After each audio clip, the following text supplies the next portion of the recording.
ശ്രീ ജ്യോതികുമാർ ചാമക്കാല ചേർന്നു. ശ്രീ ജ്യോതികുമാർ ചാമക്കാല, ഗവർണർ ഇന്ന് നടത്തിയ ഈ യാത്രയെയും ഗവർണർ ഇപ്പോൾ കാണിക്കുന്നതിനെയും കോൺഗ്രസ് ഔദ്യോഗികമായി കാണുന്നത് എങ്ങനെയാണ്? ശ്രീ ജ്യോതികുമാർ ചാമക്കാല. ഹാഷ്മി, നോക്കൂ, ഇവിടെ ഗവർണറും സർക്കാരും രണ്ട് ഭാഗത്ത് നിന്നുകൊണ്ട് ഇത്തരത്തിൽ വെല്ലുവിളിയാക്കി പോകുന്നത് ഒരു കാരണവശാലും ഈ സംസ്ഥാനത്തിന് ഭൂഷണമല്ല.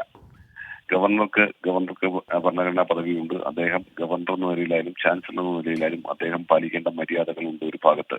മറുഭാഗത്ത് അദ്ദേഹത്തോട് കാണിക്കേണ്ട മര്യാദകളുമുണ്ട്. തിരിച്ചും മറിച്ചും കൊണ്ടും കൊടുത്തും പോകുന്നതിനപ്പുറം ഗീവ് ആൻഡ് ടേക്ക് റെസ്പെക്ട് എന്ന നിയമം പാലിച്ചുകൊണ്ട് മുന്നോട്ട് പോകണം. ഇവിടെ ഉന്നത വിദ്യാഭ്യാസ മേഖലയുടെ പേര് പറഞ്ഞുകൊണ്ട് സംസ്ഥാനത്തുടനീളം ഇത്തരത്തിലെ സംഘർഷം ഉണ്ടാക്കിക്കൊണ്ട് മുന്നോട്ട് പോകുന്നത് ഈ സംസ്ഥാനത്തിന്റെ ഭൂഷണമല്ല. ഇവിടെ നമ്മുടെ മുന്നിലുള്ള ഏറ്റവും പ്രധാനമായ വിഷയം സാമ്പത്തിക സ്ഥിതിയുമായി ബന്ധപ്പെട്ട് തന്നെയാണ്. സംസ്ഥാനത്തെ സാമ്പത്തിക സ്ഥിതി അതീദയനീയമാണ്. അതിനിടയിലാണ് സർക്കാരിന്റെ ഭാഗത്തുനിന്ന് ഒരു ഭാഗത്തുകൂടി ദൂർത്ത് കാണിച്ചുകൊണ്ട് മുഖ്യമന്ത്രിയുടെ നേതൃത്വത്തിൽ എല്ലാവരെയും തച്ച് തകർത്തുകൊണ്ട് നവകേരള യാത്ര നടക്കുന്നത്. അത് വിമർശനമാണ്, മറ്റൊരു വിഷയമാണ് ചാമക്കാല. പക്ഷേ ഇവിടെ ഇപ്പം ഏറ്റവും പുതിയ ഇഷ്യൂ SFI ഉന്നയിക്കുന്നത്. ഇപ്പോൾ ഈ പ്രശ്നത്തിന് കാരണം ഗവർണർ സെനറ്റിലേക്ക് നടത്തിയ ABVP ഭാരവാഹികളുടെ നിയമനം അത് നിയമവിരുദ്ധമാണ്, അത് ഗവർണർ സർവകലാശാലയെ സാഫ്രണൈസ് ചെയ്യലാണ് എന്ന വിമർശനമാണ്. അത് കോൺഗ്രസ് ശരിയാണെന്ന് കരുതുന്നുണ്ടോ ശ്രീ ജ്യോതികുമാർ ചാമക്കാല? കാവ്യവൽക്കരണവും ചുവപ്പുവൽക്കരണവും ത്രിവർണവൽക്കരണവും ഒരു കാരണവശാലും സർവകലാശാലയിൽ അംഗീകരിക്കാൻ പാടില്ല എന്ന് തന്നെയാണ് കോൺഗ്രസിന്റെ നിലപാട്. അല്ല, എന്റെ ചോദ്യം ജനറലൈസ് ഞാൻ ചോദിച്ചതല്ല. ഇപ്പൊ ഗവർണർ ഏറ്റവും മെറിറ്റോറിയസ് ആയ റാങ്ക് നേടിയ BA മ്യൂസിക്കിലടക്കം ഈ പറയുന്ന ആർട്സിലും ഹ്യൂമാനിറ്റീസിലും സയൻസിലും കലയിലുമൊക്കെ ഏറ്റവും സമർത്ഥരായ വിദ്യാർത്ഥികളുടെ ലിസ്റ്റ് സർവകലാശാല കൊടുക്കുമ്പോൾ അത് വെട്ടി ABVP ഭാരവാഹികളെ നിയമിക്കാനുള്ള ഗവർണറുടെ തീരുമാനം ശരിയാണോ എന്നതായിരുന്നു എന്റെ നേർക്കുനേർ ചോദ്യം. ചാമക്കാല, നേർക്കുനേർ ചോദ്യത്തിന് ഉത്തരം തെറ്റാണെന്ന് തന്നെയാണ്. അതിനെ സംബന്ധിച്ച് കോടതിയിൽ കേസുണ്ട്. ആ കേസ് പരിഗണനയിലുണ്ട്. ആ കോടതിയിൽ തീരുമാനം വരട്ടെ. ഗവർണർ ഇത്തരത്തിൽ അപ്പോയിന്റ്മെന്റിനുള്ള അധികാരം ഗവർണർക്കാണ്. ഗവർണർ ചെയ്ത് തെറ്റാണെന്ന് നമുക്ക് പറയാം. നമുക്ക് പറഞ്ഞിരിക്കുന്നത് എല്ലാവരും പറയുന്നു. അതിൽ തീരുമാനം ഉണ്ടാകേണ്ടത് ഇനി കോടതിയിൽ നിന്നാണ്. കാരണം കോടതിയുടെ പരിഗണനയിൽ ഇരിക്കുന്ന വിഷയവുമാണ്. അവിടെ കോടതി സ്റ്റേ ചെയ്തു ചാമക്കാല. അതുകൊണ്ടാണ് എന്ന് പറഞ്ഞാൽ ഒന്നാം റാങ്ക് കിട്ടിയ വിദ്യാർത്ഥികളെ, വെങ്കല മെഡൽ നേടിയ വിദ്യാർത്ഥിയൊക്കെ ഒഴിവാക്കി ABVP ഭാരവാഹികളെയും ഒരു കൊലക്കേസ് പ്രതിയുടെ ഭാര്യ ഉണ്ടെന്ന് പറയുന്നു. എനിക്കെന്റെ സ്ഥിരീകരണം അറിയില്ല. അപ്പൊ അത്തരം ആൾക്കാരെ നിയോഗിക്കുന്ന അത്ര നിഷ്കളങ്കമല്ല, അത് കാവുവൽക്കരണത്തുള്ള നീക്കമാണെന്ന് SFI പറയുന്നത്. അപ്പോൾ ശരിയല്ലേ ചാമക്കാല? താങ്കൾ ഇത് പറയുമ്പോൾ ഞാൻ ജനറലൈസ് ചെയ്തു. കാവ്യവൽക്കരണവും ചുവപ്പുവൽക്കരണവും ഒരുപോലെയാണോ എന്ന് ഞാൻ ജനറലൈസ് ചെയ്തു എന്ന് താങ്കൾ എന്നെ ഏകപക്ഷീയമായി പോകുമ്പോൾ ഞാൻ തിരിച്ചൊരു കാര്യം ചോദിക്കട്ടെ. ഇവിടെ ഇപ്പോഴത്തെ മന്ത്രി സജി ചെറിയാനെ കേരള സർവകലാശാലയുടെ സെനറ്റിലേക്ക് ഇതേപോലെ തന്നെ ഗവർണറെ കൊണ്ട് നോമിനേറ്റ് ചെയ്യിച്ചത് ഇതേ ഇടതുപക്ഷ സർക്കാരായിരുന്നു. ആ സർക്കാർ നോമിനേറ്റ് ചെയ്യുമ്പോൾ അദ്ദേഹം സ്പോർട്സിന്റെ പ്രതിനിധിയായി, കായിക താരം എന്ന നിലയിലാണ് അദ്ദേഹം വന്നിട്ടുള്ളത്. അദ്ദേഹത്തിന്റെ ജീവിതത്തിൽ ഗോലികളി പോലും നടത്തിയിട്ടില്ലാത്ത ആളായിരുന്നു. അദ്ദേഹത്തെ അങ്ങനെ നോമിനേറ്റ് ചെയ്തു. P. രാജേന്ദ്രനായിരുന്ന MP അദ്ദേഹത്തെ കേരള സർവകലാശാലയിലേക്ക് നോമിനേറ്റ് ചെയ്തത് ഇൻഡസ്ട്രിയലിസ്റ്റ് ആയിട്ടാണ്. അദ്ദേഹം ഒരു ഇൻഡസ്ട്രി നടത്തുന്നതായിട്ട് എനിക്ക് ബോധ്യപ്പെട്ടിട്ടില്ല. അപ്പോൾ ചുവപ്പുവൽക്കരണവും കാവ്യവൽക്കരണവും ഇവിടെ ആ വിദ്യാർത്ഥികളെ മെറിറ്റോറിയസ് ആയ സ്റ്റുഡൻസിനെ തന്നെ നിയമിക്കണം എന്ന് സർവകലാശാലയുടെ ആക്ടിൽ പറഞ്ഞിട്ടുണ്ട്. അതനുസരിച്ച് നിയമിക്കുകയാണെങ്കിൽ തന്നെ ഗവർണർക്ക് ലിസ്റ്റ് ചോദിച്ചാൽ എല്ലാ സബ്ജക്റ്റും, ആർട്സിനായാലും സയൻസിനായാലും എല്ലാ സബ്ജക്റ്റിലും 100-ലധികം കുട്ടികളുടെ ഓപ്ഷൻ ഗവർണർക്ക് ലഭിക്കും. അതിൽ നിന്ന് ഇഷ്ടമുള്ള ആളെ ഗവർണർക്ക് നിയമിക്കാനുള്ള അവകാശമുണ്ട്. പക്ഷേ ഒന്നാം റാങ്കുകാരൻ വെങ്കല മെഡൽ ജേതാവ് ആ മേഖലയിൽ ഈ പറയുന്ന മാനദണ്ഡങ്ങളെല്ലാം പാലിച്ച് ഏറ്റവും മിടുക്കരായ വിദ്യാർത്ഥികൾ ഒഴിവാക്കി അങ്ങനെ ഇപ്പോൾ ABVP ഭാരവാഹികളെ അവിടെ നിയമിക്കട്ടെ ഗവർണർ താല്പര്യപ്രകാരം. പക്ഷേ അവർ മെറിറ്റോറിയസ് ആവണ്ടേ? അപ്പോൾ ഈ പറയുന്ന അടുത്തവിടെയും ഇല്ലാത്ത B ഗ്രേഡും C ഗ്രേഡുമുള്ള വിദ്യാർത്ഥികളെ നിയമിക്കുന്നു എന്ന് പറയുന്നത് എന്താണോ ഗവർണറുടെ ചുവപ്പുവൽക്കരണം എന്ന് ആരോപിക്കുന്നത്, അതിന്റെ ആ കോയിന്റെ മറു സൈഡാണ് ഗവർണർ നടപ്പാക്കുന്നത് എന്ന രാഷ്ട്രീയ ആരോപണം ശരിവെക്കുകയല്ലേ അത്? അതേ ഞാൻ പറഞ്ഞത്. ഞാനതുകൊണ്ടാണ് പറഞ്ഞത്. അപ്പൊ ഞാൻ പറഞ്ഞപ്പോഴത്തേക്ക് താങ്കൾ എത്തുകയാണ്. ചുവപ്പുവൽക്കരണവും കാവ്യവൽക്കരണവും പാടില്ല. ഇവിടെ ഞാൻ പറഞ്ഞത് താങ്കളോട് ശ്രദ്ധിക്കൂ. സയൻസിലായാലും ആർട്സിലായാലും സയൻസ് എന്ന് പറയുന്ന ഫാക്കൽറ്റിയുടെ കീഴിൽ എത്രയോ സബ്ജക്റ്റുകളുണ്ട്. ബോട്ടണി ഉണ്ട്, സുവോളജി ഉണ്ട്, മാത്സ് ഉണ്ട്, ഫിസിക്സ് ഉണ്ട്, കെമിസ്ട്രി ഉണ്ട്, അങ്ങനെ തുടങ്ങിയ ഒത്തിരി സബ്ജക്ട്സ് ഉണ്ട്.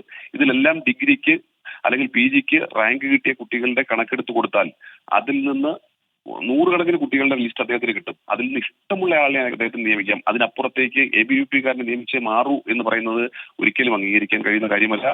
മെറിറ്റോറിയസ് ആയിരിക്കണം ആ അപ്പോയിന്റ്മെന്റ് എന്ന കാര്യത്തിൽ തർക്കമില്ല. അതുകൊണ്ട് തന്നെയാണ് പറഞ്ഞത് ചുവപ്പുവൽക്കരണമോ കാവ്യവൽക്കരണമോ അല്ല വേണ്ടത്. അവിടെ ഒറ്റ കാര്യം കൂടി ചാമക്കാല, ഇത് കേരളമാണ്. കേരളത്തിൽ രാഷ്ട്രീയ മുദ്രാവാക്യങ്ങൾ ഉയരാറുണ്ട്, ബാനർ ഉയരാറുണ്ട്. അത് കേരളത്തിൽ നിയമവിരുദ്ധമല്ല. അവിടെ സർവകലാശാലയിൽ ഉയർന്ന ഒരു ബാനർ എന്ന് പറഞ്ഞാൽ ഈ ഗവർണർ അദ്ദേഹം ഉദ്യോഗസ്ഥനായിരുന്ന ആളല്ല, ഉദ്യോഗസ്ഥനായി എപ്പോഴും IAS IPS തലപ്പത്ത് മാത്രം ഇരുന്ന് ഗവർണറായ ആളല്ല.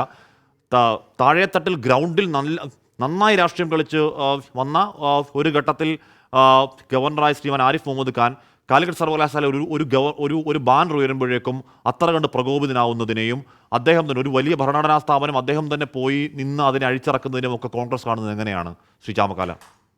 നോക്കൂ, ക്യാമ്പസുകൾ സ്വാഭാവികമായും രാഷ്ട്രീയ വിദ്യാർത്ഥികളുടെ കേന്ദ്രം കൂടിയാണ്. അവിടെ അവർക്ക് പ്രതിഷേധിക്കാൻ അവകാശമുണ്ട്, അവർക്ക് കൊടികെട്ടാൻ അവകാശമുണ്ട്. അവിടെ വിദ്യാർത്ഥി സംഘടനകൾക്ക് മാത്രമല്ല, ജീവനക്കാരുടെ സംഘടനയ്ക്കും അധ്യാപക സംഘടനയ്ക്കും ഒക്കെ പ്രവർത്തിക്കാനുള്ള അവകാശമുണ്ട്. അവർ സംഘടിക്കാറുണ്ട്, പ്രവർത്തിക്കാറുണ്ട്. അതിനെ ഒന്നും തടയാൻ പ്രത്യേകിച്ച് കേരളത്തിൽ ആർക്കും കഴിയുകയില്ല. അത്തരം കൊടി അഴിച്ചു മാറ്റണം അല്ലെങ്കിൽ ബാനർ അഴിച്ചു മാറ്റണം എന്നൊക്കെ പറയുന്നതിനെ ഒരിക്കലും അംഗീകരിക്കാൻ കഴിയുന്ന കാര്യമല്ല.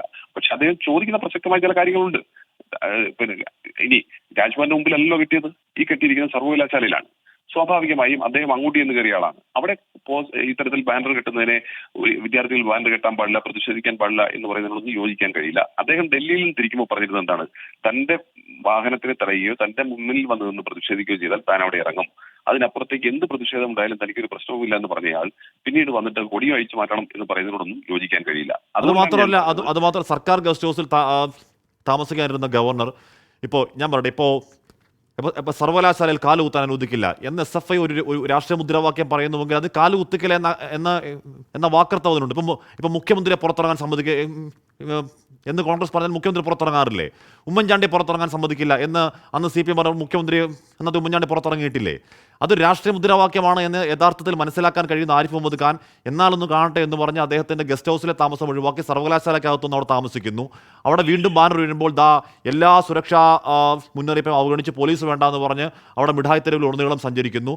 വലിയ പ്രകോപനം ഉണ്ടാക്കൽ ലക്ഷ്യമാണ് ഈ ആരിഫ് മുഹമ്മദ് ഖാന് ചാൻസലർക്ക് ഗവർണർക്ക് നിലപാട് കോൺഗ്രസിനുണ്ടോ ശ്രീ ജ്യോതികുമാർ ചാമക്കാല? നോക്കൂ, ഇവിടെ രണ്ടു കൂട്ടരും സംയമനം പാലിക്കുക തന്നെ വേണം. ഗവർണർ മാത്രമല്ല, വിദ്യാർത്ഥി സംഘടനയും സംയമനം പാലിക്കണം. അവർക്കും പ്രതിഷേധിക്കാനുള്ള അവസരമുണ്ട്. ഇതെപ്പോഴാണ് തുടങ്ങിയത്? അദ്ദേഹത്തിനെതിരെ കരികൂടി കാണിക്കുന്നതിന് അദ്ദേഹത്തിന് തർക്കമില്ലായിരുന്നല്ലോ. അദ്ദേഹത്തിന്റെ വാഹനത്തെ അടിച്ചതിന് ശേഷമാണല്ലോ അദ്ദേഹം പുറത്തിറങ്ങിയെന്ന് പറയുന്നത്. അപ്പോൾ ആ ഒരു ലെവലിലേക്ക് SFIയും പോകാൻ പാടില്ലായിരുന്നു. ഇത്തരത്തിൽ പ്രതിഷേധം നടത്തുമ്പോൾ അതിന്റെ ഭാഗമായി ബാനർ പാടില്ല എന്നുള്ള ആജ്ഞയുമായി ഇറങ്ങാൻ ഗവർണർക്ക് ഒരു അവകാശവുമില്ല. ഗവർണർ അവിടെ പോയി താമസിക്കുന്ന ചാൻസലർ എന്നല്ലേ അദ്ദേഹം താമസിച്ചിട്ടില്ല. പക്ഷേ വിദ്യാർത്ഥികളോട് വെല്ലുവിളിയുമായി അങ്ങോട്ട് പോകുന്നതിന് പരിധിയുണ്ട്, പരിമിതിയുണ്ട്. അത് അദ്ദേഹത്തിന്റെ ഔന്നിത്യം, അദ്ദേഹം വഹിക്കുന്ന പദവിയെക്കുറിച്ച് അദ്ദേഹം ബോധവാനായിരിക്കണം. മുഖ്യമന്ത്രി വഹിക്കുന്ന പദവിയെക്കുറിച്ച് മുഖ്യമന്ത്രിക്ക് ബോധമുണ്ടാകണം. വിദ്യാർത്ഥി സംഘടനകളെ സംബന്ധിച്ച് അവരുടെ പദവിയെ സംബന്ധിച്ച് അവർക്കും ബോധ്യമുണ്ടാകണം. എല്ലാവരും സംയമനത്തോടി അവരവരുടെ നിലവാരത്തിനനുസരിച്ച് പ്രവർത്തിച്ചാൽ ഈ പ്രശ്നങ്ങളൊന്നും ഉണ്ടാകുന്നില്ല എന്നുള്ളതാണ് യാഥാർത്ഥ്യം. പ്രത്യേകിച്ച് ഇപ്പോൾ ഈ 4 വിദ്യാർത്ഥികളെ സംബന്ധിച്ചുള്ള നിയമനവുമായി ബന്ധപ്പെട്ട കേസ് കോടതിയുടെ പരിഗണനയിലിരിക്കെ അത് അന്തിമ തീർപ്പ് വരുന്നതുവരെ സംയമനം പാലിക്കുകയാണ് എല്ലാ കൂട്ടർക്കും നല്ലത്. ശരി, എന്തായാലും അത് കോടതി സ്റ്റേ ചെയ്തിട്ടുണ്ട്. അത് ഘട്ടത്തിൽ അത് ഗവർണർക്ക് ആ വിഷയത്തിൽ തിരിച്ചടിയുമാണ്. ഇപ്പോൾ അവിടെ SFIയുടെ പുതിയ ബാനർ ഉയരുന്നത് ഇതെവിടെയാണെന്ന് അറിയില്ല. Mister chancellor don't spit പാൻപരാഗോൺ universities എന്ന് പറയുന്നു. CPA വെട്ടിയ നാടാണ് എന്നൊരു മുദ്രാവാക്യം സർ CPA ഒക്കെ ഓർമ്മിപ്പിച്ച് അവിടെ യൂണിവേഴ്സിറ്റി കോളേജിൽ SFI ബാനർ ഉയർത്തുന്നു. കേരളമെമ്പാടുമുള്ള സർവകലാശാലകളിൽ SFIയും DYFIയും ഒക്കെ SFI ബാനർ ഉയർത്തുന്നു. DYFI ആ ബാനർ സമരം ഏറ്റെടുക്കുകയും ചെയ്യുകയാണ്.